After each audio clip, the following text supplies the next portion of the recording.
жалгыз эле балдардан барып эме болуп калсаң, ушу комуспу деген түшүнүктөр көп болчу да, ушундай. Комуспу деп мындайча айтканда комусту сыйлабаган себеби комуз эле экен деп укпайм дегенсип ушундай эмелер болуп калган, анан арданып эл ичинде өрүктөп эле калган өзү негизичи.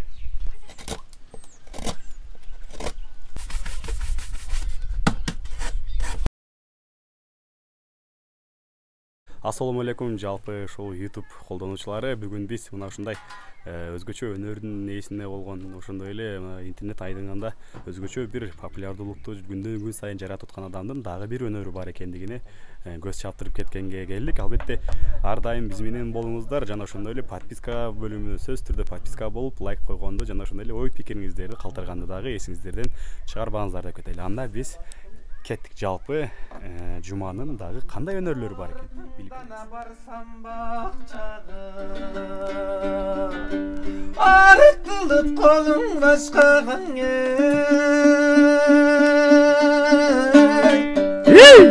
жалынып сүйлөп жатыпсың, аның жактырбай сени жатсадаң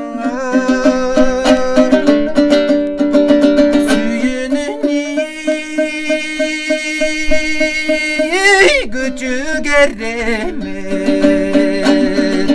олдай жалында турам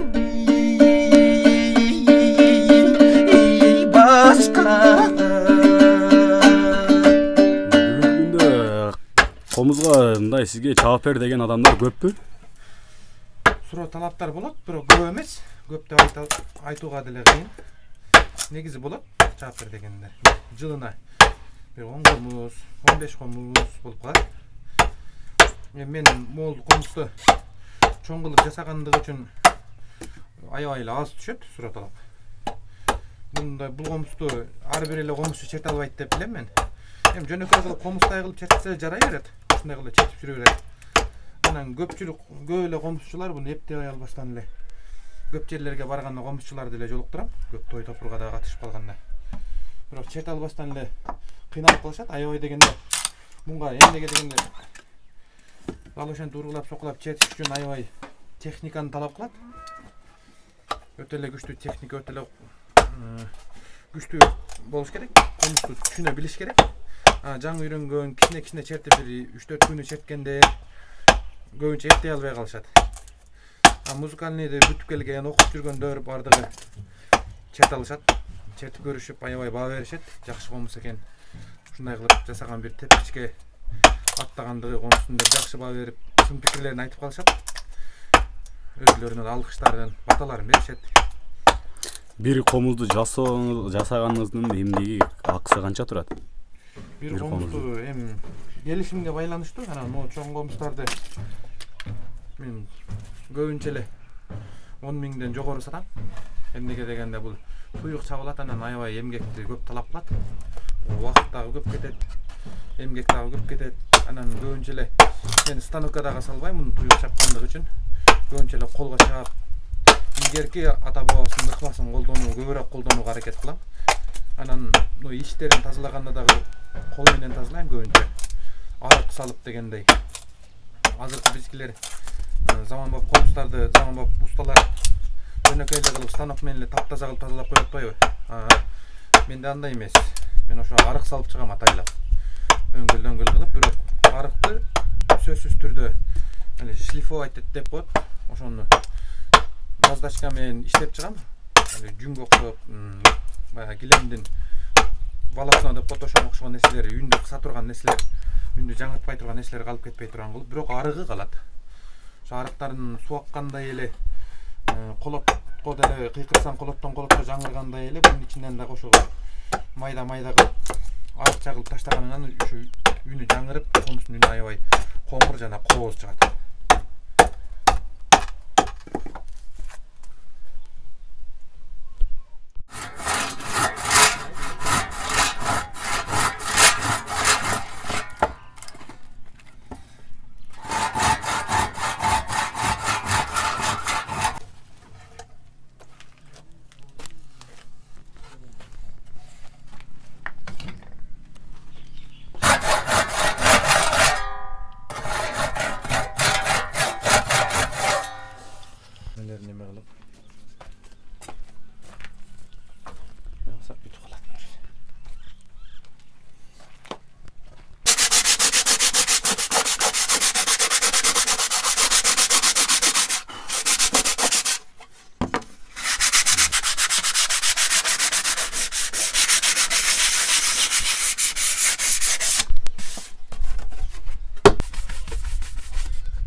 Bir komuzdu жасағанға қанша уақыт кетеді?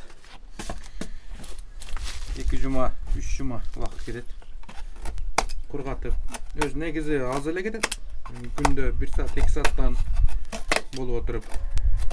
Мисалы килейлегенден килей құрғағыча олтырасың, күтүп. Ошонго мындай кылып 5-6 комустарды серийный кылып айлантып алабыз. Ошо бири құрғағыча бирин кылып, бири құрғағыча бирин кылып ошентип чыгарабыз. Болбосо бир комусту күтүп отура берсең, өтө көп убакыт кетип калат. Ал тургай башынан аягына чейин эме кылганда бир комусту 2 жыл, 1 жыл кургатыш керек. Өрүктө. Мисалы, өрүктөн кылган комусту. Ал биринчи келгенде кайнатылат, анан кийин сомдолот, анан кургатылат. Биринчи келгенде ошо тилинип келгенде эле ошо селкон турганда эле примерный сомдолуп туруп эле кайнатып турандан кийин кургатабыз. Кургагандан кийин анан чыгып формасын чыгарып, ичтерин оюп, тазалап, ошентип комуз кылып чыгарышка аракет кылабыз. Канча болду негизи ушинтип комуз жасап, комуз менен алек кылганыңызга? 7 жылдын 100 болуп атат. Комуз менен жасап алек болгон. Анан комустарды башында кичекей эле комуз жасап жүргөнбүз. Жөнөкөй эле. Базардагыдай эле комустарды. Анан кийин мындай чоң комустарга өттүк. Чоң комустардын өзүнүн артыкчылыгы үндү жакшы берет. Дагы коңур чыгат. Бийгүндө коңур үндү кыспайт, анан кысылып ырдап. Мисалы, олтуруштарга, тойлорго барганда, концерттерде көпчүлүк комустар чыкпай калат үнү билинбестен. Ошондуктан дагы комусту элибиз анча укпай алыстап кетсе керек. Азыр ошо заман талабына жараша кылып ушундай чоңойттук. Жана буну домбуранын үнүнө дагы күйлөсө болот. Гитарага окшотуп күйлөп алып чексе болот, бургулап, соккулап. Ар кандай кылып, ар жакка, ар багыттарга бурса болот. Бир эле учурда ошо добул бастын ролун да аткаргызса болот. Анткени бунун көөдөнүн чоңдугуна байланыштуу. Кадимкидей добул бастын ордуна дагы ургулап, соккулап ойносоң, ошо добул бастын өзүндөй үн бере албаса дагы ошонго жакыныраак үндү берет.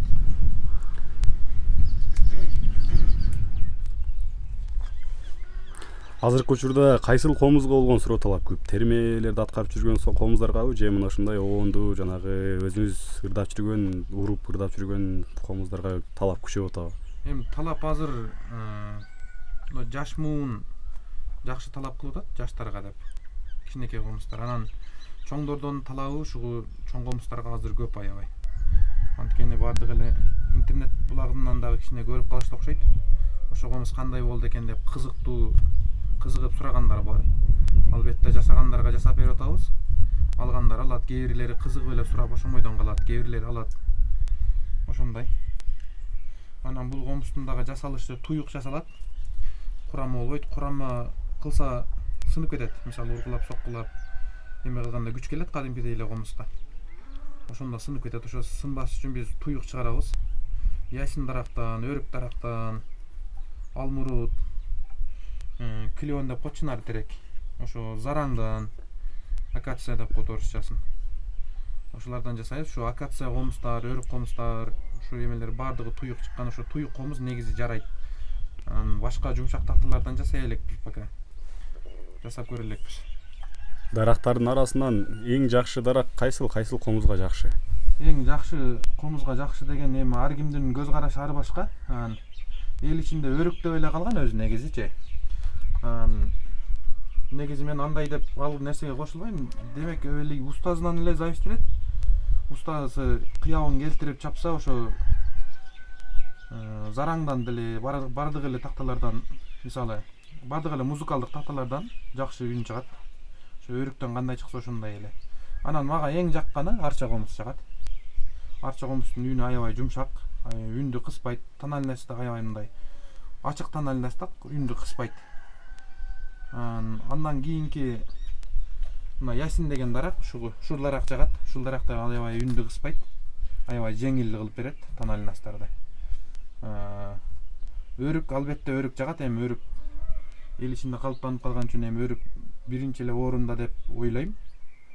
Бирок өрүктөрдөн эле эч кандай ушу калышпайт, ушу Ясин дарактардагы, арча комуздардагы. Арча комуз ашат, бирок эч качан кем калышпайт өрүк комузддан. Арча комуз ашып кетиши да мүмкүн, анткени Барып атабыздын айтканы бар да, комузуң чапкан арчадан сен ырдасаң чогулат, алыс жакын барча жан деп Токтогул айткан. Токтогул атабыз көбүнчө ушу арча комуздан комуз чертишкен. Ошондо дагы ушу Токтогул атабыздын формасындагы бирок атайын чоңойтуп койгонбуз. Буну ошо ургулап соккулаганга ыңгайлаштырып үйүнө бийик чыгат аябай.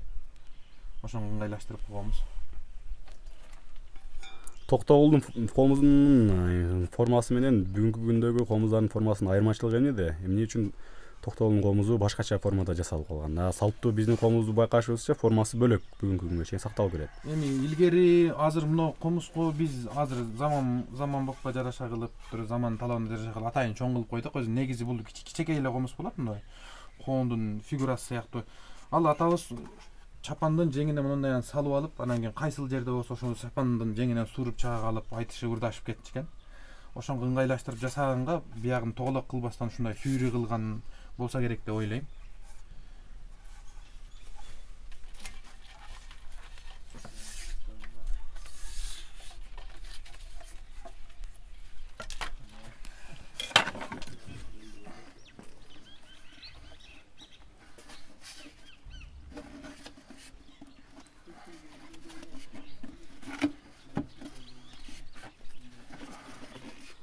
Негизи комуз чапканга кантип кызыгып калдыңыз? Комуз чапканга кызыкканым илгери баягы ПТКсы менен телевизорлор болчу эле, черно-белый, рассвет деген. Ошолордон көргөндө ушу Замирбек Усанбаев, Туганбай Абдиев, кыргыздын залкарлары ырдап чыкканда аябай көрүп эле кызыкчумун.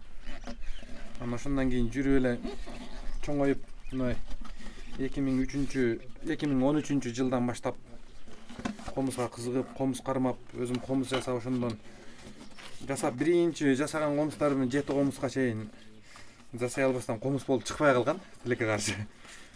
Эми негизи бардык нерсе эле курбанчылык болмоюнча акыбети болбойт дейт го, чыгаша чыкмайынча киреше кирбейт дегендей.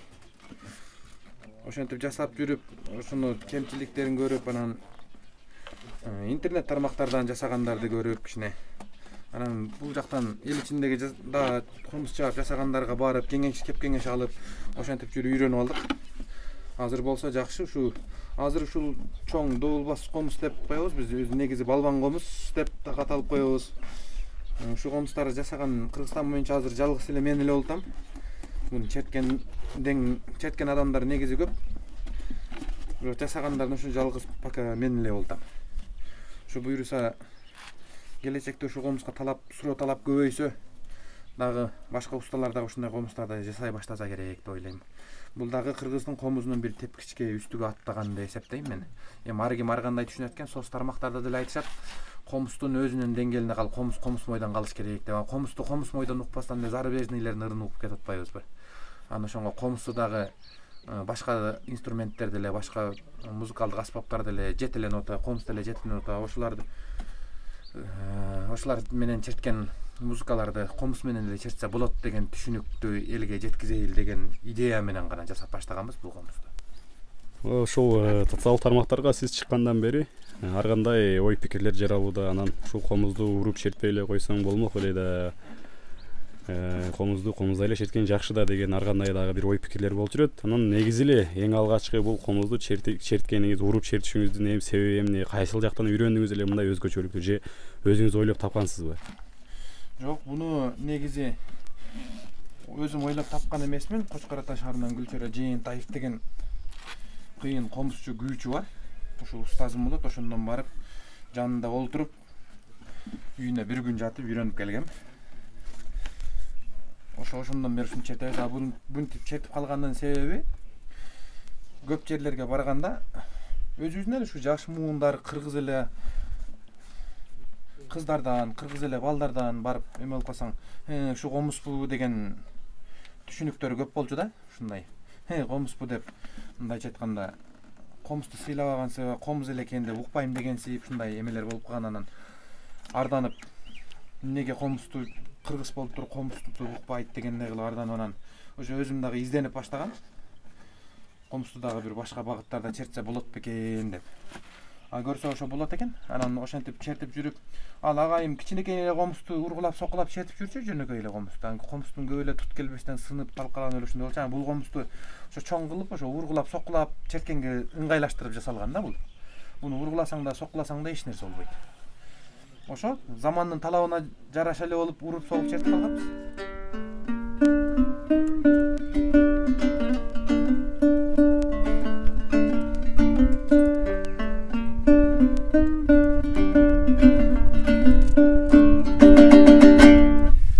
Ушундай комуздарды кичинекей эле жерде жасап, элдин баардыгын таң калтырып аткан бүгүнкү каарманыбыз Жума. Албетте өзүнүн эмгеги менен баардыгын таң калтырып келүүдө. Негизи болбойт деп болбойт эмес, баардык нерсени кылса болот экен. Мынакей өзүнүн бир шарты жоктугуна карабастан, бардан жоктон бар кылып, баардык нерсени жасап, мына ушундай элге дагы тартуулап, өзүнүн өнөрү менен, өзгөчө өнөрү менен келген адамдарды көрүп кээде жүрөгүң жылыйт.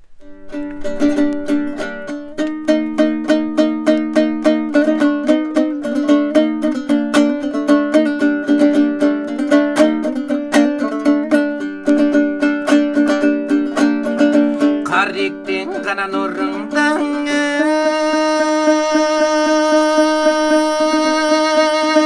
tökülüp kat kanan oyunda bölünüp kaygıga saldın iyin adamdın ay. Güydüm kartaygan kezden görünüp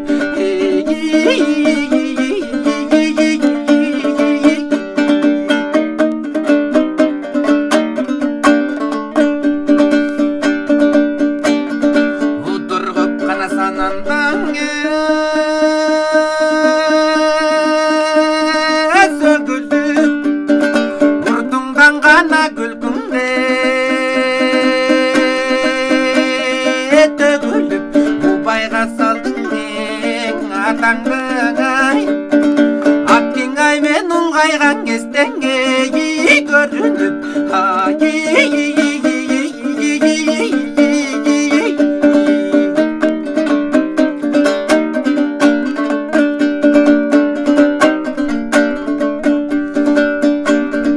sanamdan kana çıkmaydan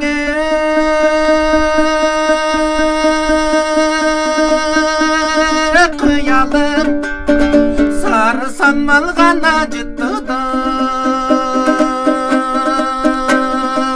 nagım sabırım boşu bey baratatay güydüm sağınsam kanday dey kılamın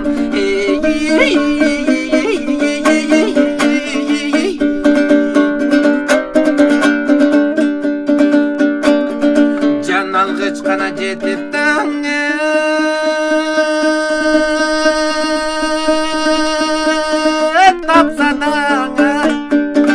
canıma kana kılıçtı çapsa da çaltanbay baramen özüngün ay. Men hiç çalındın otkon jaksa da